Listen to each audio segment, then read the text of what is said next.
Hello, everyone. Good evening. It's nice to see so many people here. It's a great crowd. I think there are still some people who are coming in, so there might be some of us here squeezing in chairs and on the stairs, so it'll be a nice time together. We have a video camera here, so this will be videotaped, just so you all know. And we also have that request that you hear every time you go to the movie theater or to the theater. Ding, ding. Please, we ask that you turn your cell phones off. All right, and I'm very excited to be here tonight. I can also say that I know that a lot of other people are excited about this evening as well. Right before I came out here, I was in another room and I was with Françoise, and people came in and were just so excited to meet her and thankful for the work that she's done. And you know, she is so gracious, and I already can tell you that we're going to have a great conversation tonight. We have some questions, and we're going to talk for a bit, and then have a Q&A. All right, so then it's up to you to ask what you would like, and I will help moderate that part. But enough about that, and enough about me.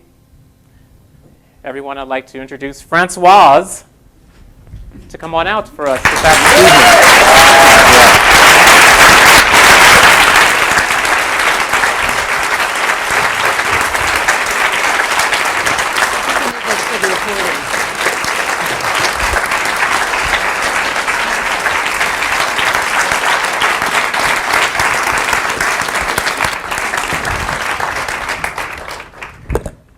Good evening. Good evening. How are you today? I'm fine. Good. You've been here in town a while. Since Monday, if I remember correctly. Yes. And how's it been since you've been here? It has been a wonderful visit. I really enjoyed the meeting. I learned a lot. No time to visit Seattle, unfortunately. But the weather, it's really wonderful compared to the weather in Paris. But I really enjoy to be here, to be in the meeting, to learn a lot about the progress in terms of technology regarding possible approaches for cure.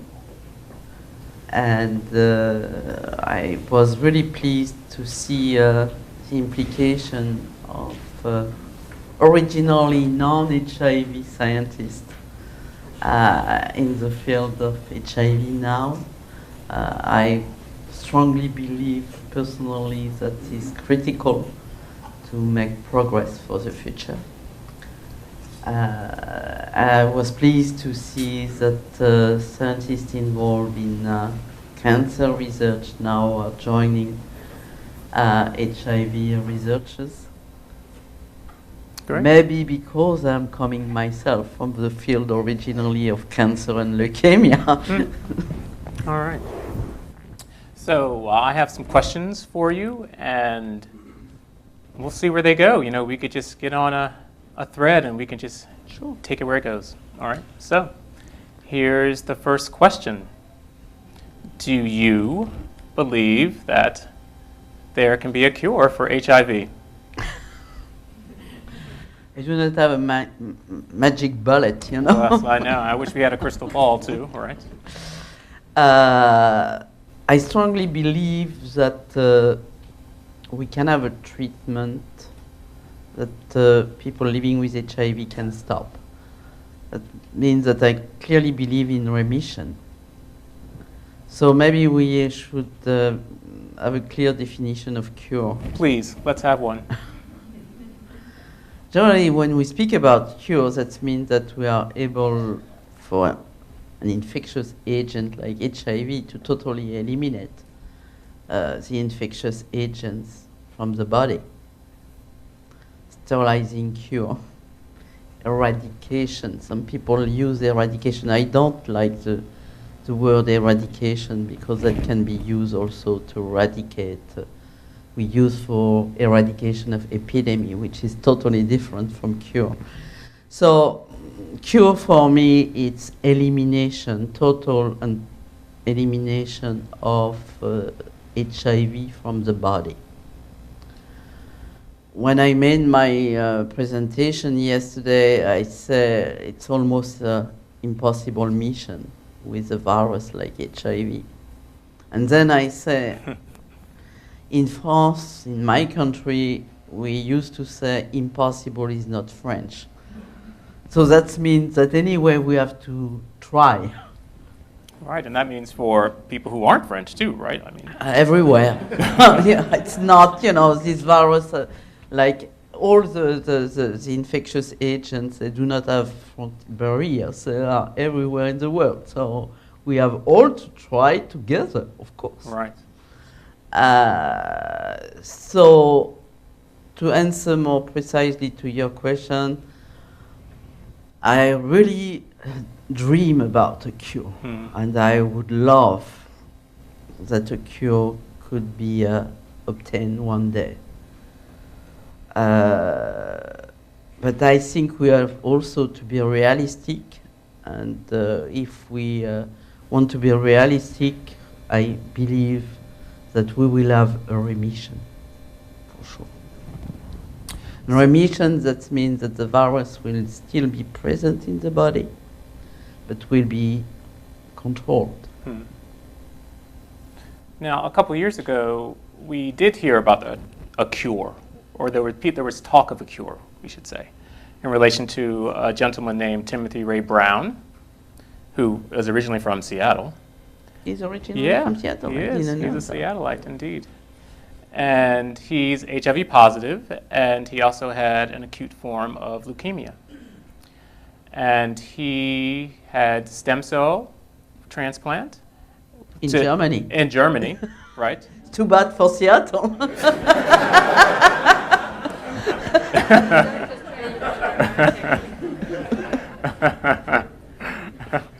Indeed. Right. So he got this treatment to address the leukemia, and then he stopped his antiretroviral therapy, and his T cell count dropped precipitously. And so some people said that it was a functional cure. So what does that term mean? People say that he's cured. Some people say he's cured. Not functional cure. So because the virus cannot be detected, as far as I know, in his blood anymore. It cannot be detected in different compartments of his body. So it's corresponding more to the definition of cure. Of course, it's impossible to explore all the compartments of the body of Timothy.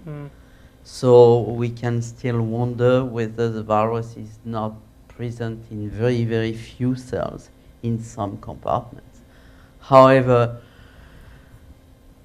by all the technologies that we have in hand today, and through the exploration, the tests that can be done in the tissues that could be tested, it seems to be cured. is this a treatment that anyone can use? No. Why not? No, Timothy had a very, first of all, he received a bone marrow transplant from a very particular donor. The donor has a mutation in one of the major receptors for HIV, CCR5. It's a mutation, we call it Delta 32 mutation.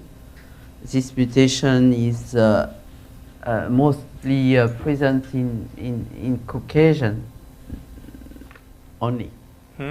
We don't find this mutation in African, for example, or in Asian population. So it was a very heavy treatment, because also he received immunosuppressive drugs and so on.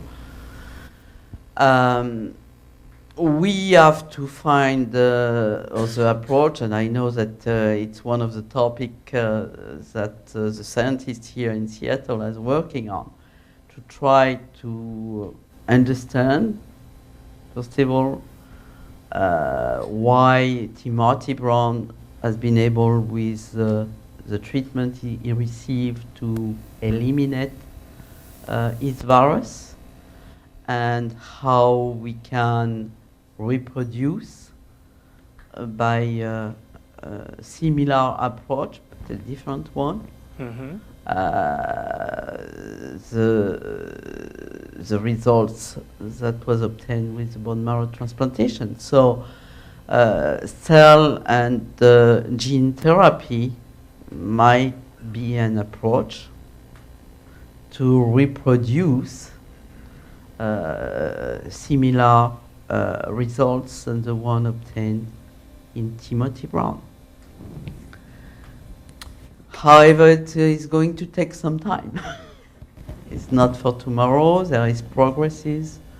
There is progress in technology for bone marrow transplantation.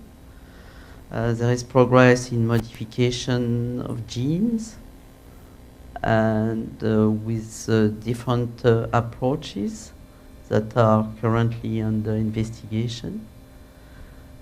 And I think we have to try, as we said before. Even if it's look impossible, we have to try. Okay, so you said time a number of times. Yeah, because I mean, research is always taking time, for sure. I know you don't have that crystal ball, but you don't have any idea how long that time frame is. No, don't ask me. I will. I didn't ask you. I will never give a date. We don't have to repeat what has been done for vaccine. I mean, in the very early on, it was said that we would have a vaccine within the 5 years. I remember. You remember that? Yeah. And then 5 years later, scientists were saying, "Oh, let's wait 5 additional years." So, and look, we still do not have a vaccine today, so I don't think we should give any dates. Well, I'd like to give you a date. See if you can talk about this date. January 14, 1983. It was the date that we first detect the virus in the culture, derived from a lymph node of the first patients. What did you know that something had happened? Did you know that you had, let's say, discovered something? Or what did you think when it It takes a happened? little bit more time. I mean, you detect a virus in the culture, and of course we were looking for retrovirus, so we detect a retrovirus. We didn't know which type of retrovirus it was, except that it was a kind of panic very rapidly, because the cells were dying. Because the cells were dying. And of course, if the cells were dying, we were losing the virus at the same time. So we did not really have any time to think about it, except to try to find a solution to keep the virus into the culture. And fortunately, at that time, it was a blood bank at the Pasteur Institute, so we crossed the street and ask the blood bank whether we can have a sample from a blood donor, isolate the lymphocyte from the blood donor, and add the lymphocyte into the culture. And again, we saw the virus, we could detect the virus into the culture. And the same phenomenon reappear, cell death again. And at that time, we started to think that was related to the virus production into the culture, why the cells were dying. So it was the first sign for us that it was not HTLV, because HTLV virus was supposed to transform the cells. In addition, the virus was isolated quite rapidly. The first sign, January 14 was less than 2 weeks after we started to put the cells into the culture. That was totally unusual for HTLV isolation. And by the way, the reason why we use this approach, because we did not really believe at the beginning that it could be HTLV, since the patients were losing their CD4 cells into the culture. And HTLV, can you tell us what that is? Human T-cell leukemia virus, that is the first human retroviruses identified from patients with T-cell leukemia. So when you had this discovery and you announced it in a paper, in a journal, how was it received?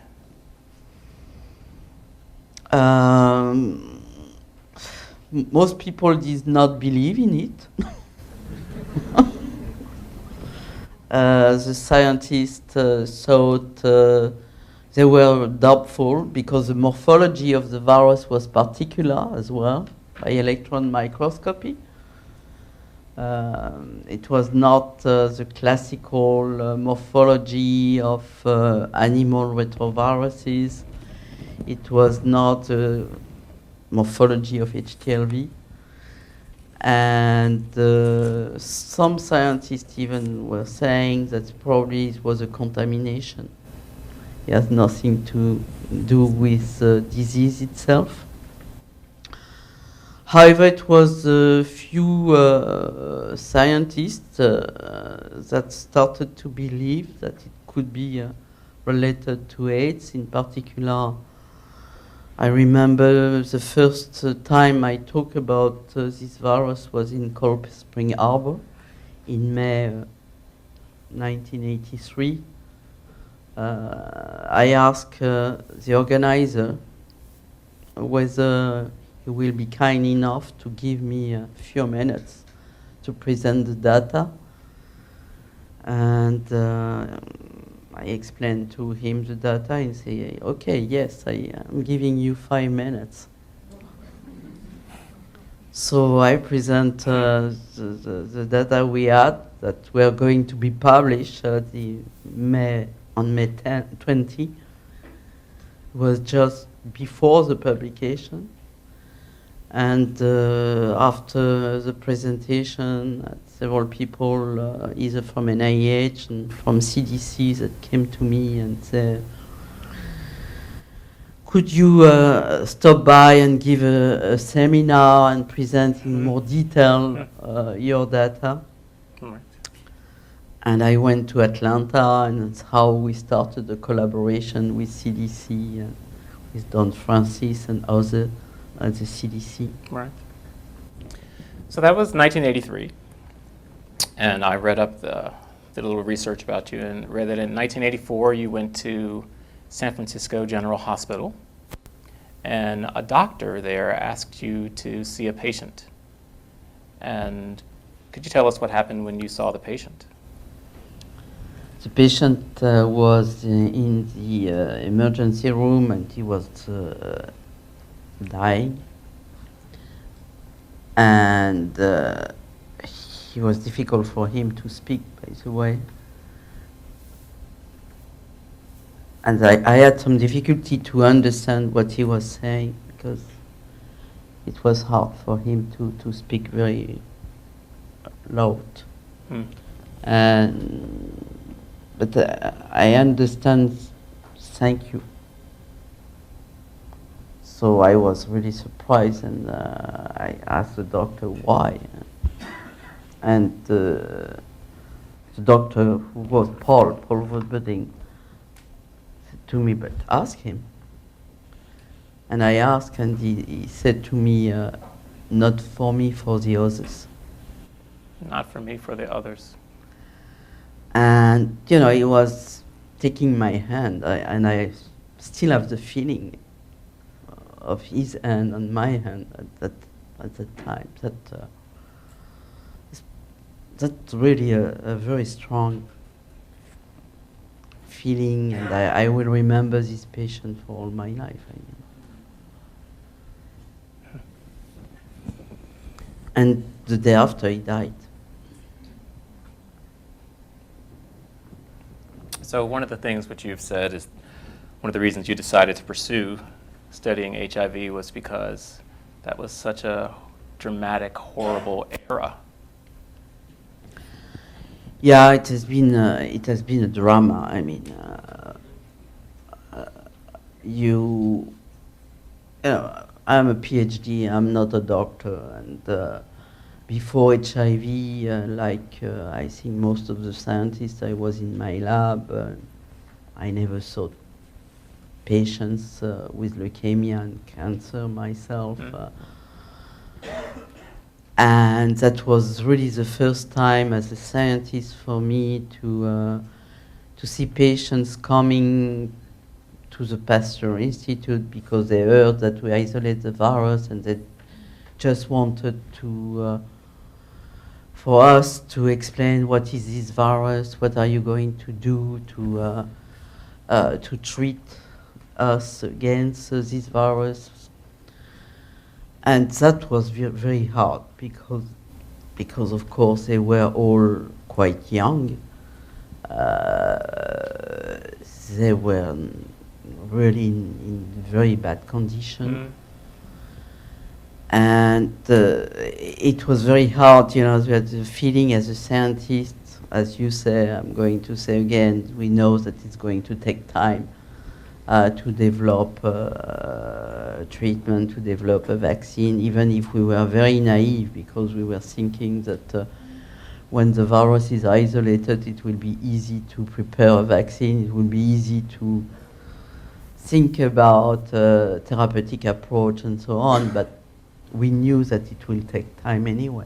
And of course, we had people in the front of us, and we knew that they will not be able to wait. So it was a difficult, you know, a contradiction, an opposition between being a human being and being a researcher. It was very, very hard. And of course, it was a time that we started really to work in a close relationship with people affected by the disease. In my country, the first organization was created in 1984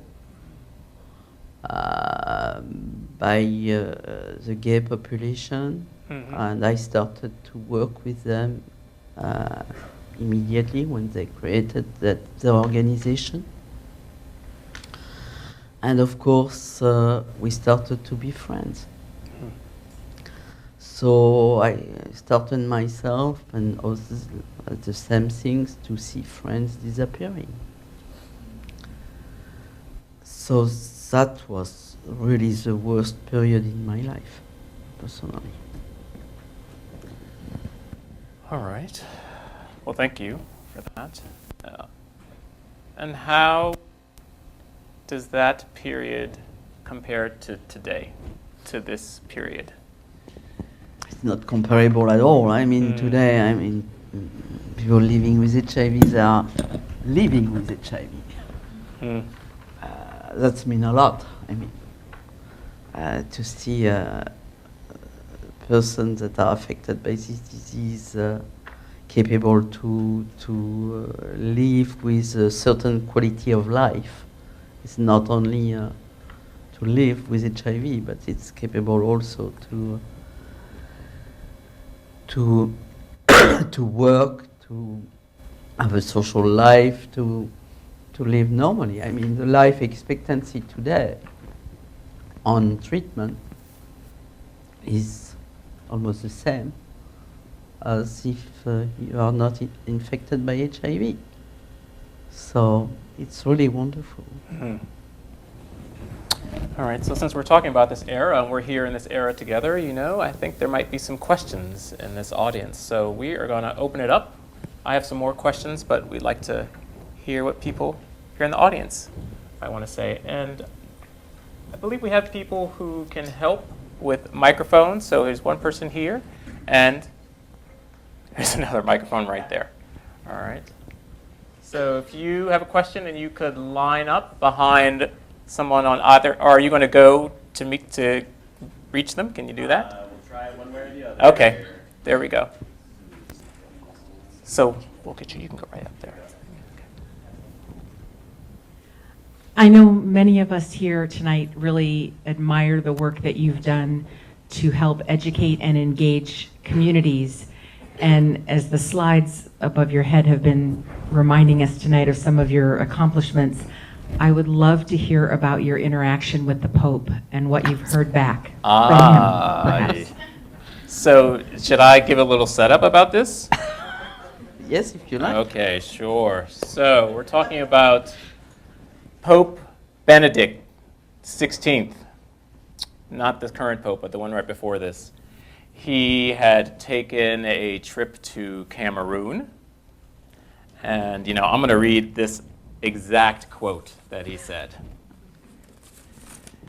So he said when he visited Cameroon, he was talking about HIV and AIDS, he said that it, quote, cannot be overcome by the distribution of prophylactics.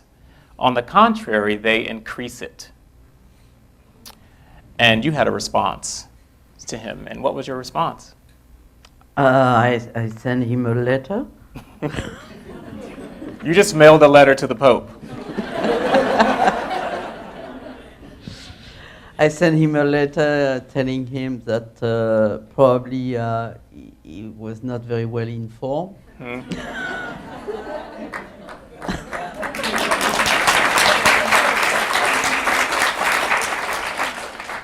And I would be glad to give him all the scientific evidence regarding the efficacy of condoms.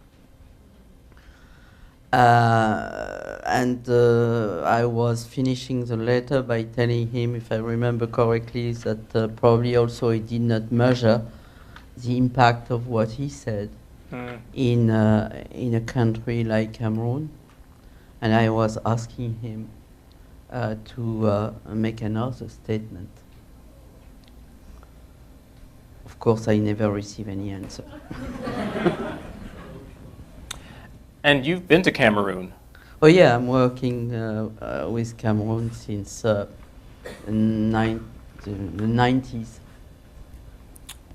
I mean, I could ask what led you to go there, but yeah, why did you go to Cameroon specifically?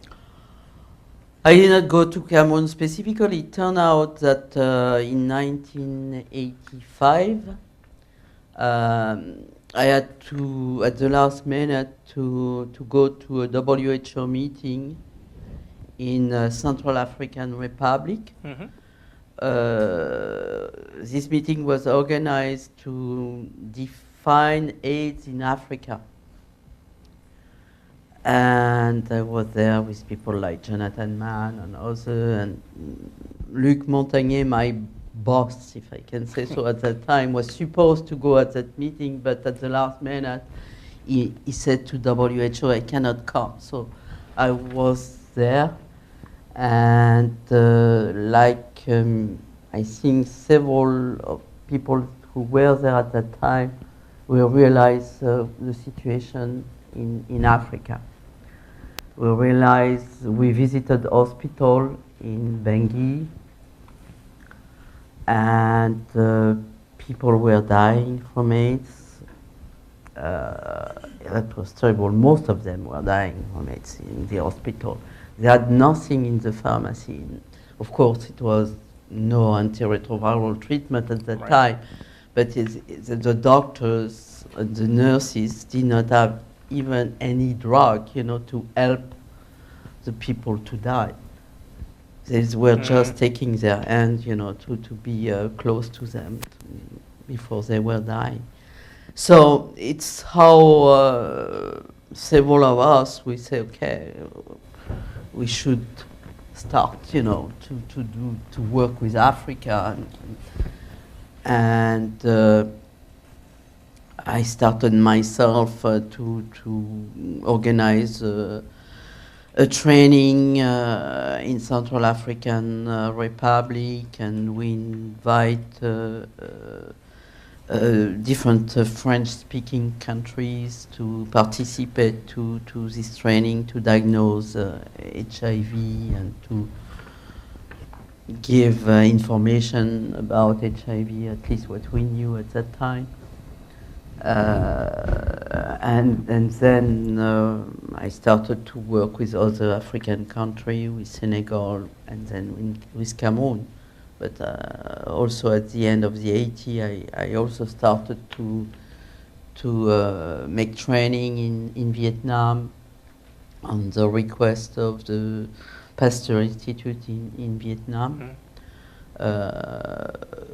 It was no case of AIDS yet in Vietnam in 1988. In 88? 88, Vietnam has no case of AIDS. They recognized the first case of AIDS in 1990. And then they asked the French government to start a collaboration with Vietnamese doctors and researchers, and I returned to Vietnam in 1994 and started also a collaboration with Vietnam and Cambodia at that time. But I mean, this in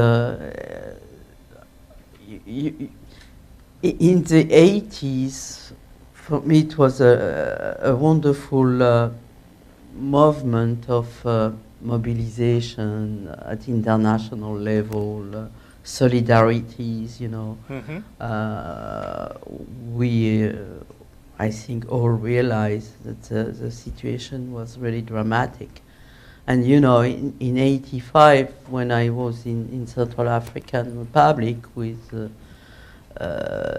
several of us realized that most of the African authorities at that time did not want to speak about AIDS. And the conference in Paris, I think it was in 1986 or 86. I remember one doctor, Billy Capita from Zaire at that time. The Congo now. The Congo now, Republic of Congo now, make a call at the conference for the first time. He said, please help, in my country people are dying. Hmm. And I think that was one of the first times that it was officially announced and called by a doctor from Africa. And I remember very well that he could not return to his country because his government was ready to put him in jail because he made that call. Because he made the call about... during the conference. So we had to organize at the level of the politician. We contacted the government in France to take contact with the government in Congo in order for that doctor, Billy Capita, to be able to return in his country without any fear. So it was, yeah, to tell you the atmosphere at that time, it was unbelievable. All right. Another question? I know you had one here. I have a general question. And we're going to get you a microphone. Sorry. So how does medical research turn into actual drugs? I don't work for Fred Hutch, so I don't know. So you're a researcher, you're not a doctor. And if researchers discover something, how do pharmaceutical companies start producing it? Is it just all shared information? Oh no. I think some people may have the answer to that out there.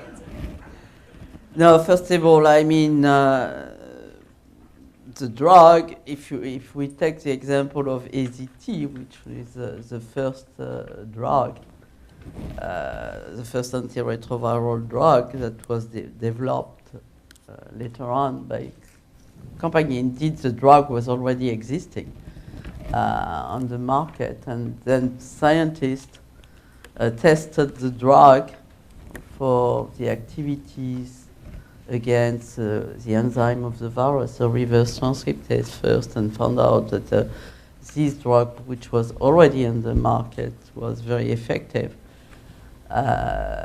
And then the company decided to develop the drug. And it was for a while, if I remember correctly, a conflict between the lab in United States that tested the drug in the laboratory, in the academics, and the company later on. So it's not an easy topic, by the way. The drug was developed originally by the Wellcome Trust, if I remember correctly. I remember even that I've been invited at that time by Wellcome Trust.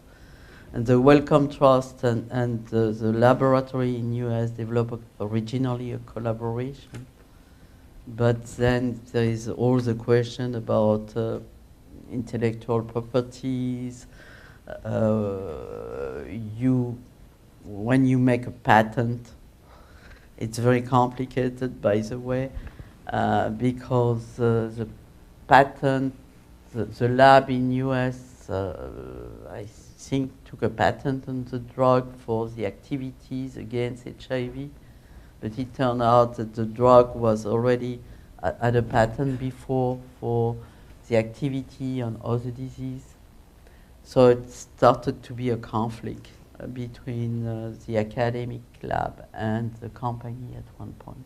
Yeah. So it's very complicated, but it's working much better.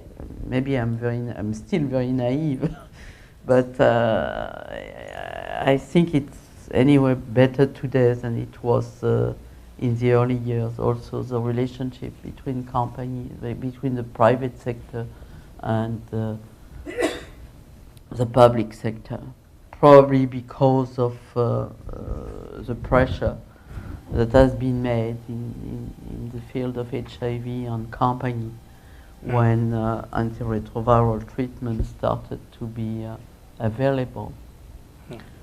And we should thank community and thank the activists because that has been playing a major role. Great. Do you have a question here? You standing right there? Yeah. Here comes the mic. Thank you so much for coming to Seattle. I understand for your first time. I really appreciate the work that you've done over the years, and particularly recently with the Melbourne Declaration to try to fight stigma and discrimination. We're still battling that even to this day. I'm wondering if you could talk a little bit about how each of us could play our own part in fighting stigma and discrimination of people with HIV. First of all, to all sign the Melbourne Declaration first. This is very important to show at a very large scale to the government in the world that are still today, deciding new legislation with repressive measure against population affected by HIV, to show them that there is a mobilization at international level. This is critical, in my opinion. Of course, it's not an easy topic to fight against stigma and discrimination because, it's at the level of the government, it's at all the level of the society. This afternoon I was saying to one of the journalists that I was really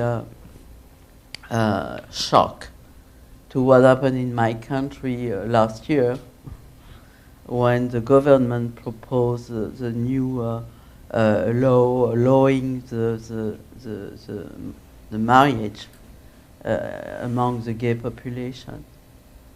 and it has been so much opposition. I never thought that will happen in 2013 in my own country. So you think that there is progress at one point, and you have a proposal, like a very simple one, that the new government made in a country like mine, and you realize that the public is still making a lot of discrimination and stigmatization of the population. So it's a lack of tolerance, in my opinion, in the public. And of course, the politicians very often are following the public because they are elected by the public. So I think we have to work not only on politicians, but really have to, it's at the level of education, tolerance for me. Because when you look the infants, and I was thinking about that last year when there was so much controversy in my country, the media were interviewing parents that were demonstrating in the street against the law, and they were demonstrating with their children. And the journalists were asking to the children, "Why are you here?" And the poor children were answering to the media, "Oh, it's very nice, because my parents decided that I should be there to defend these very nice people." So they were saying the opposite to their own parents. So, I mean, we have to work at the level, really, of the new generation. They are the ones that are going to change the future. Right. Now, thank you. So you talk about marriage equality. Here we have marriage equality in Washington State. It's also legal if you are 21 years or older to possess marijuana up to an ounce. So I know you have some thoughts about decriminalization of drugs. That there is this, how you call it, the injection center. Injection center. That has been created in Vancouver. Mm-hmm.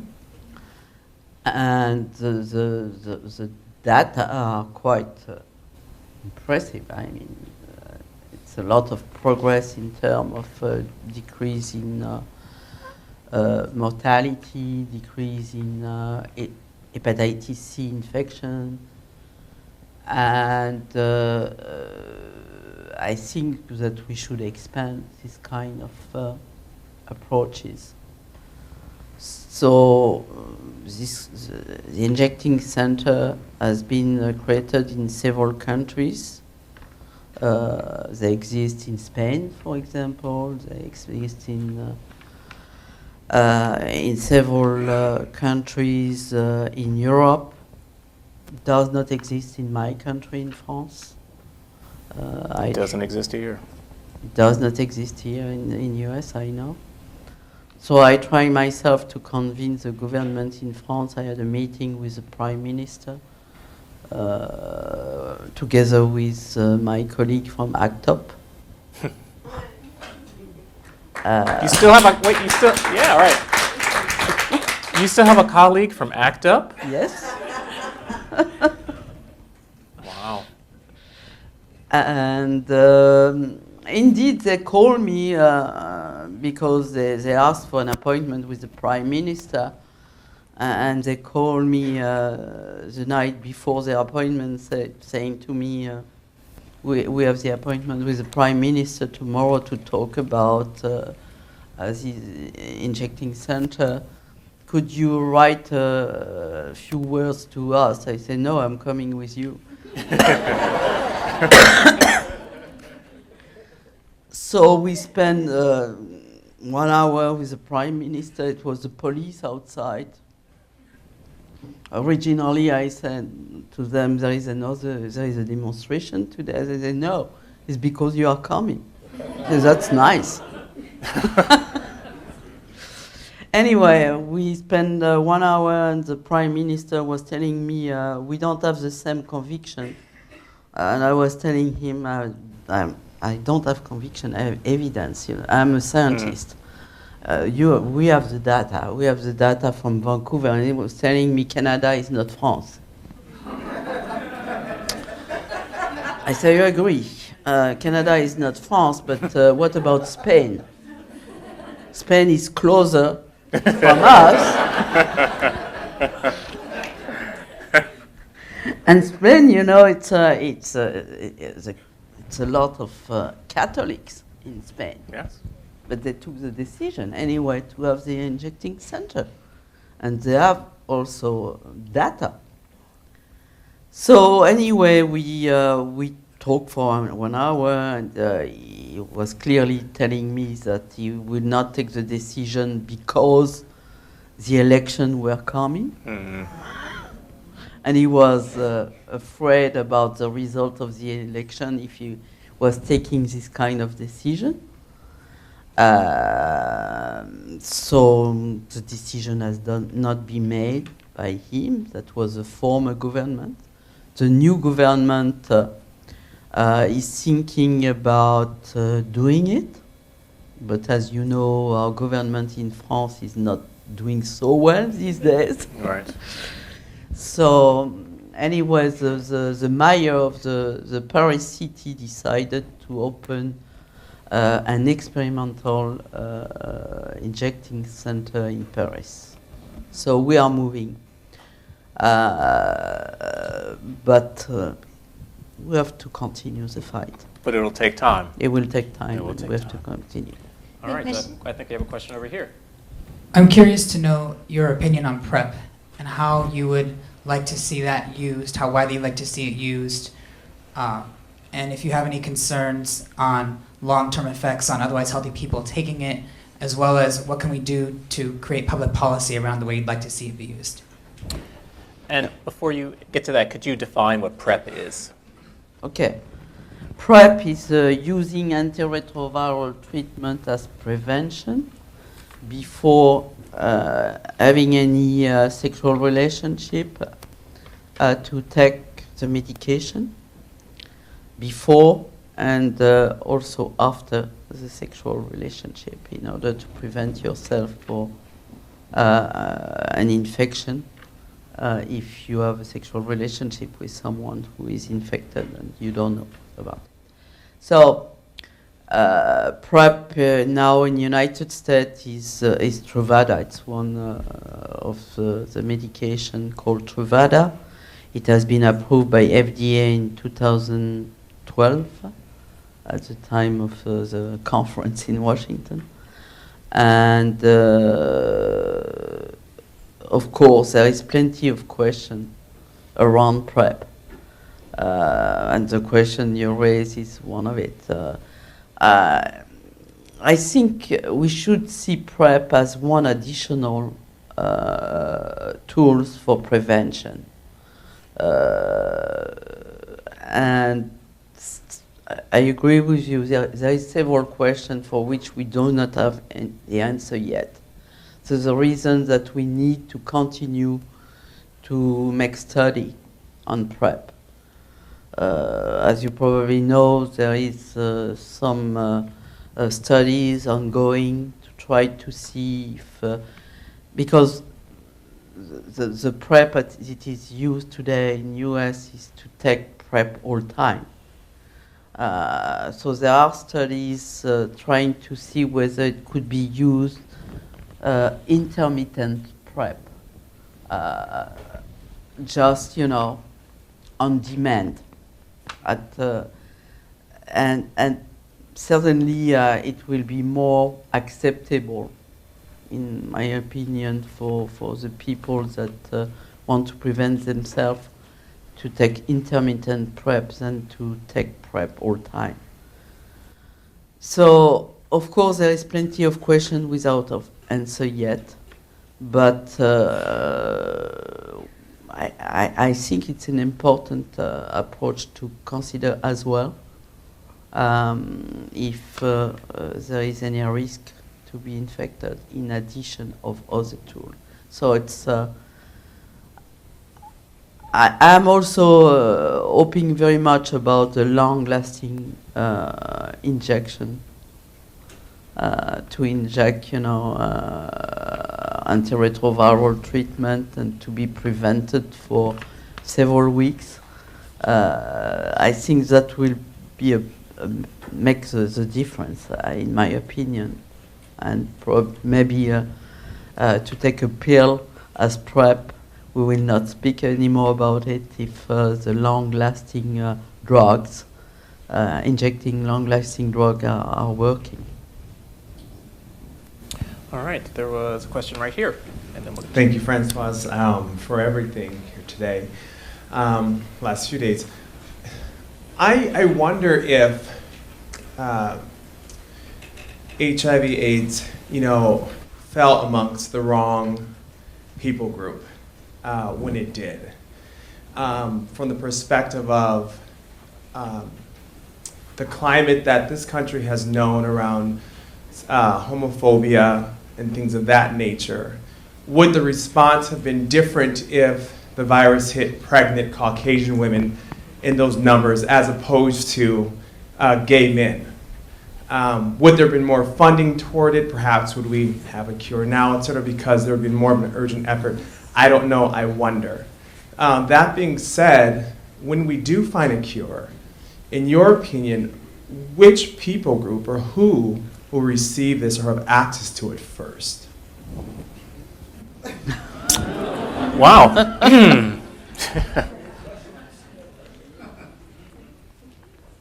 I mean, difficult to answer without knowing yet which kind of cure we will have, but of course, I mean, if we have a cure, I think it should be available for everyone. For me, that's clear. It's not, we should not select a particular group. If we have a cure, it should be available to everybody infected by HIV. So the reason that the strategies that needs to be developed should be scalable, affordable for everyone, not only in US, not only in Europe, but also in Africa, also in all the countries where people are affected by HIV. So we should not make any selection of population, in my opinion. The only thing that I'm wondering, but we cannot answer to that now, and of course science will give the answer. I always wonder whether it will be the same cure, if we can say cure, or remission approach for everyone affected by HIV. We may have to have a different strategy and to have a personalized approach. For that, we need to develop biomarkers that we don't have today. For that, we need to know more about the studies, clinical trials in different populations at different stages of HIV infection, according to the response to the treatment. I mean, it's very early to say, but I really wonder. If I'm saying that, it's because I'm thinking about the Visconti patients, the patients that receive very early treatment during the acute phase of infection because they were symptomatic during the acute phase of infection. And so they were treated very early on. and after 3 years of treatment, they stopped their treatment, and now they are doing well.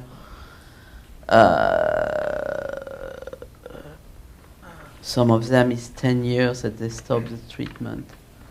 So probably the fact, and according to data from a trial now, because this Visconti story was not a trial, and there is trials going on, trying to repeat early treatment, very early treatment during a primary acute infection, and does not seem to repeat the Visconti patients. Of course, there is different reason, possibly the length of treatment, but also possibly also the patients that are different. So I'm wondering whether we should also think about personalized cure approach in the future. But I mean, that is going together with personalized medicine somehow, which is what everybody is speaking about today. All right, we have a question. Well, I'd like to get right here because this gentleman right here in the tie-dye shirt, gray hair, glasses. Thank you. First of all, thank you for your really straightforward sticking to the facts, and I really respect how unrepentant you are in the face of the Pope. I'm sure that's not easy to do. So my question is, I've lived here all my life, I'm 58, and what I've seen over my lifetime is weapons always have funding, there's always research and development money, it's always public, and it always gets into private hands. And in the US, the way the healthcare system is, it's the opposite. More and more private money is being depended on, and the public sector gets less and less funding. Do you see that happening in France? Because I know France does have a universal healthcare far beyond what we have, but do you see the militarization? Do you see that as a contradiction and counter to the work that so many of us are trying to do as far as healthcare? I was going to before you asking the question, I was going to say it's not only in the US, so it's everywhere in the world. Of course, I know that there is differences in France. We have the social security system that allow everyone to have access to care and treatment for free. And I hope we will be able to keep this system, because today, according to the economical situation in my country, some people already said that we have to revise our system. I think that will be a catastrophe, personally. But still, we can see more and more. I mean, for example, you know that France proposed to have the Tobin tax on transaction. To have a tax on transactions. Okay. In order to support resource limited setting for health in general, not only HIV, but health in general. To pay for healthcare and Healthcare, yes. for people. Okay. And up to now, first of all, most of the country don't want to follow. In France, we implement already, but it has been a changes since the original proposal for global health. Now it's also to help the bank. And only 5% of the tax is for global health. So you see the evolution, even in a country like France. Okay.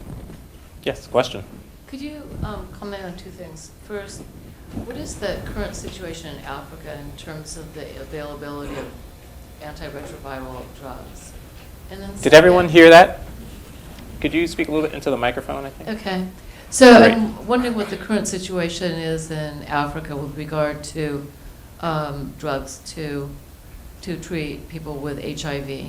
And then secondly, I'm wondering about the development of the vaccine, which of course people have been trying to do for many years. Are people still trying to do that, or have people just given up? No. Never give up. The first question, I mean, regarding the access to antiretroviral treatment in Africa, or let's say in resource-limited setting in general, we have now 13 million of people on antiretroviral treatment. According to WHO and to the new recommendation to treat earlier, we need to treat 26 million of people. So we still have to make progress. There are differences between countries in Africa, but also in other parts of the world. There are countries which are doing very well, and some of the countries have 80% coverage by antiretroviral treatment, which is really wonderful. It's the case, for example, in Botswana. It's a case also, I'm always proud to say that Cambodia has more than 80% of people that need to be on treatment who are on treatment. And if I'm mentioning Cambodia, Botswana, it's a quite rich African country. Cambodia is really a very, very poor country. So it's showing you that political willingness is really one critical issue. Secondly, Cambodia will not have been able to treat more than 80% of people if it was not the international effort. They have been supported by the Global Fund. Most of the patients that receive antiretroviral treatment in Cambodia are what we say in the country Global Fund patients. So it's a reason why we really have to continue the effort at the international level. The second question was regarding vaccine. Of course, we should not give up. It has been, in my opinion, some progresses during the last 5 years regarding vaccine research. Now, the discovery of very potent and broadly neutralizing antibodies is certainly a very important issue. The data regarding some vaccine candidates are interesting and promising. So it seems to me that research and vaccine is moving in the right direction, in a sense that it's really based on rational, scientific rationale, more than in the past. In the past, it was mostly empiric, most of the research and vaccine. Today, of course, it's always some empirism in vaccine research, and this is nice. But it's nice also to have some rationale. And it seems to me that now we also have some rationale in vaccine research. So I'm more optimistic than I was 5 years ago. Okay. But it will take time, because we still do not know. It will take time. That's our theme. Because we still do not know which kind of response we need to induce to protect, in my opinion. All right, so I'm going to give us a time check. It's about 8:20 now. All right, yes, exactly. So we're almost done here. So I see there are still a few more questions. So we're going to try to get these questions quickly, and we're going to try to give like as short as answers as we possibly can to get as many people. I mean, they've been great answers, but I mean, there are other people who have questions here too. Yeah, so right here in the blue shirt. Yes? So with the Mississippi baby, that prohibition, what kind of hope do you think that possible future generations had that maybe, what kind of impact do you think that would have along the line? I mean, for me, the Mississippi baby, like the Boston patient, we are learning at the same time. We are learning that we don't have all the best tool to detect the reservoir. The reservoir, one of the Yes. best tool to detect it. Okay. So, I mean, we are learning. I don't think we should take it negatively. I think it's already a big progress to have a baby to live for several years without detectable virus. It's already something important that we have to understand, by the way. Yes, here. Yes, but, I would like to know if, with everything, with all of the medications and everything coming out today and everything, are scientists and developers like really looking at just basic things like, is there a plant or an herb or a flower that can actually stop this disease? I know that we're looking at a lot of toxic materials that is very bad on the body, but could there be like a shrub or something out there that can just stop it, put a stop to it? I don't know any.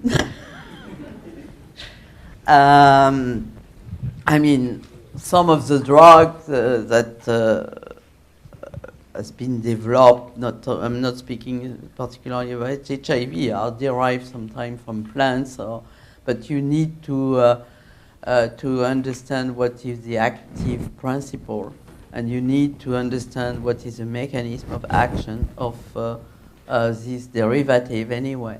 So I don't think we shouldn't wait about a miracle of a plant that will cure HIV. We need to have to understand how it's working, to understand the mechanism by which a compound is active.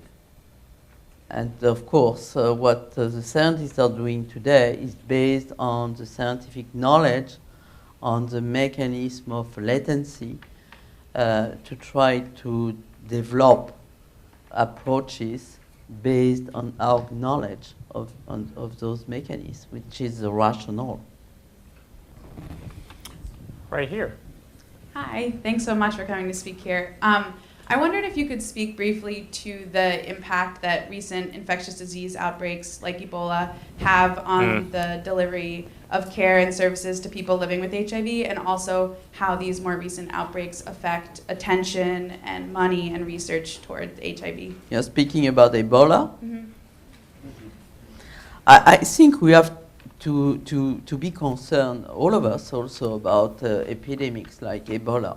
I don't know what is going to happen, really, to tell you the truth, in West Africa right now. It's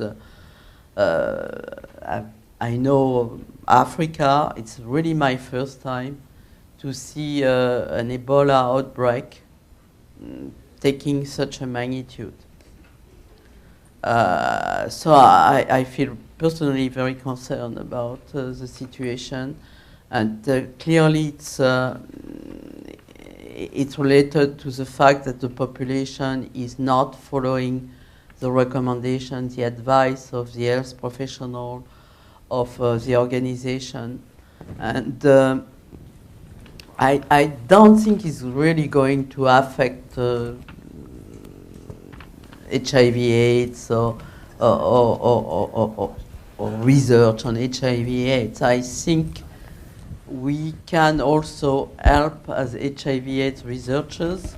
We can help as communities affected by HIV. I was telling the other day to one person that probably we should work with the HIV/AIDS community in countries affected by Ebola because they know much better than others how to talk with the population. And we probably need to make training of communities working on HIV/AIDS in order for them to work with the population in order to give the right messages to the population. Because right now, I'm sure it's a panic among the population. It reminds me the stigmatization and the discrimination for HIV, the reason why they are not following the recommendation. So we should work with them. One last question. Microphone right there. Hi, you mentioned that you were hopeful about a vaccine as a prevention of HIV, and I was wondering if you could talk about whether you believe that a vaccine will face some of the same barriers that other preventions have faced, like stigma and misunderstanding, or if you think that there's a possibility that a vaccine will face fewer of those barriers and will lead us more quickly towards prevention, especially in countries other than the U.S. I mean, vaccine, today I think is less in U.S. than in some countries in Europe, like mine, but vaccines are not very well accepted. For example, the parents in France do not want anymore to vaccinate their children against measles because they are afraid that the vaccine could be toxic. This is totally ridiculous.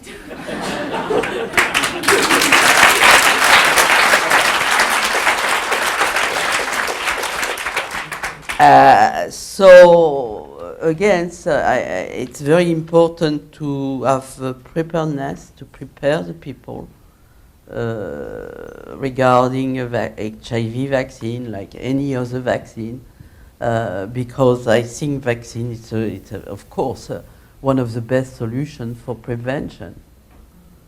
So, of course, we need to have education of the population in order for them to accept the vaccine that hopefully one day we will have. But you have to keep in mind that vaccine, of course, is one wonderful tool for prevention, but we will have to remind people that condom and other prevention measure should continue to be used as well.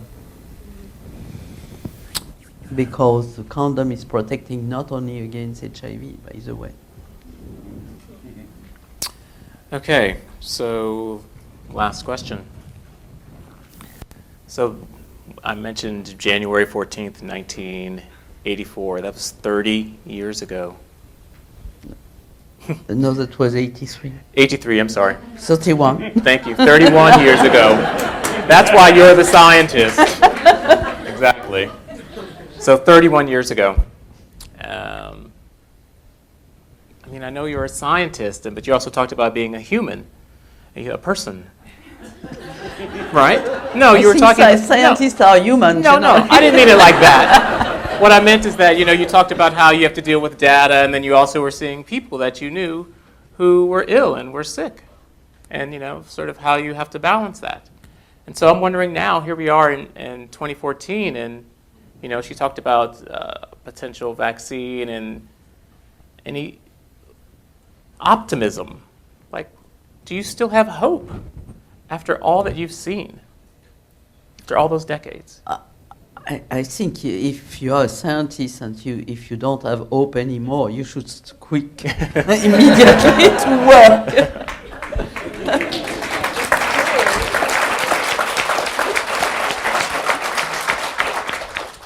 I mean, if you are a scientist, you believe in science. So, of course, science is always making progress.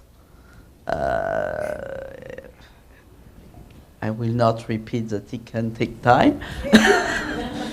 But I'm very optimistic for the future because it's not only making progress in HIV, it's a lot of progress in technology. I've seen myself in 31 years a lot of progress in technology. I used to say to the students, can you imagine to get the sequence of an HIV virus without PCR? And they look at me and they used to say, because it was one day that PCR was not existing?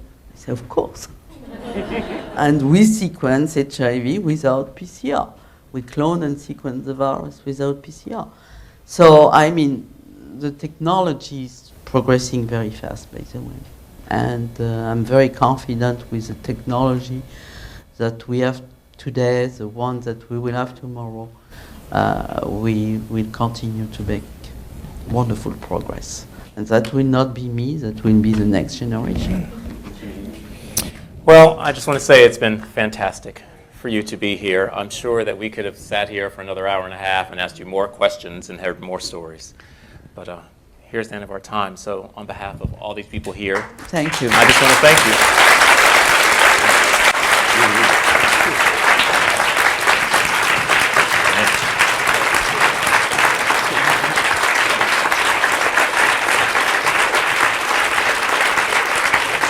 And on behalf of the defeatHIV Community Advisory Board, guys, come on up.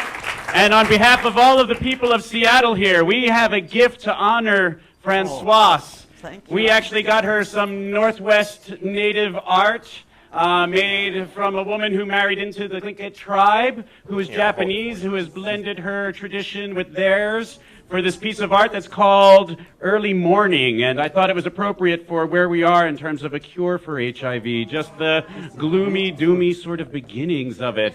And it's a beautiful crane, and we had everyone in our Community Advisory Board sign it for you, Françoise. And we also, thank you very much. One of our members wrote a poem for Françoise, and so Lindsay Signs wanted to read her poem aloud for Françoise that she wrote in honor of her. So go ahead, Lindsay. And that's what she's been holding the whole time you've been sitting up here, this poem. Well, so the group, asked if I could think of something to say and thank her, and I was like, how do you thank such a great person that she hasn't heard before? And I meditated on it, and I looked down, and this poem had been written, so it's called Earth Angel Star. Françoise, you put us in awe for what you saw, discovered, and uncovered, making it visible, allowing it to be treatable, potentially defeatable, allowing our lives to become completable. You are a saint of the sciences, a human dream catcher. Not for the faint-hearted, a revolution of healing is what you started. R.I.P. to all those departed. Their passing won't be in vain, because you found some sane to this pain. We've gained so much and come so far because of you, Earth Angel Star.